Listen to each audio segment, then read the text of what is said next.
Grabe rin talaga ang impact ng seryeng Incognito, sa madlang netizens at mga kababayan natin all over the world. Patunay dyan ang consistent high ratings nito at palaging trending sa SOCMED ang bawat episode.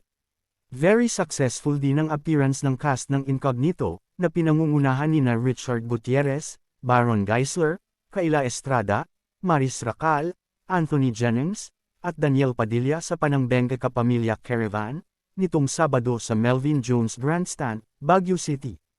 Ang bongga dahil bukod sa marami na ang nahok sa panunood nito ay mukhang naging platform din ito para muling mapabango ang pangalan ng mga artistang bida rito na nadrag ang name sa kontrobersya. Tingin nga ng mga showbiz kibotsers ay mukhang nakabawi na raw agad si Daniel, isa sa lead stars ng inaabangang action-packed series.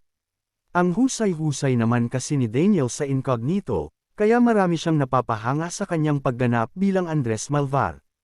Mukhang bumanggo rin ng bonggang-bongga ang image ni Dij dahil sa tikas niya sa nasabing show. Iba talaga pag may talent ang isang artista. Talagang totoo ang kasabihang, "You can never bring a good man down," sa case ng anak ni Carla Estrada. Hindi lang mga fani ang naaaliw sa aktor, ha?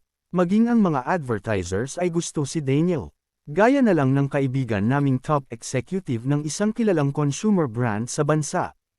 Interesado raw silang kuning endorser ang aktor dahil palagi raw trending si DJ at ang Incognito. Mataas ang top of mind awareness ngayon ng publiko sa aktor. Ang nakakaloka, sister brand ng ine-endorsong product ni Catherine Bernardo ang gustong kumuha sa aktor.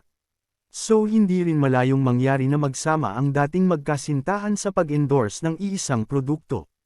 Well, pwede naman lalo pa ngayon na lumalakas ang ugong-ugong sa SOCMED na muli na raw nag-uusap ang Kathniel. Bongga kung mangyayari yun, di ba?